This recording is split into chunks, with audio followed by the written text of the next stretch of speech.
बिस्मिल्लाहिर्रहमानिर्रहीम। अस्सलाम वालेकुम दोस्तों, एक नई वीडियो के साथ आपको खुश आमदीद कहती हूँ। आज बहुत ही मज़े की लाहौरी फ़िश बनाई है, बहुत टेस्टी बनती है, आप इसे ज़रूर ट्राई कीजिएगा।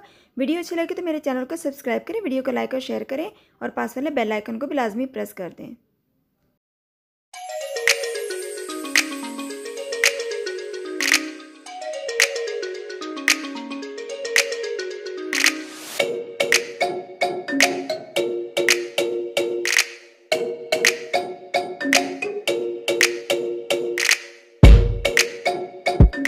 एक चम्मच से धनिया पाउडर ये मैं इसमें शामिल कर दूँ।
तो दोस्तों, कैसे लगी आज की लाहौरी फ़िश? अगर ये मेरी रेसिपी आपको पसंद आई तो मेरे चैनल को सब्सक्राइब करें, वीडियो को लाइक और शेयर करें, पास वाले बेल आइकन को भी लाजमी प्रेस करें।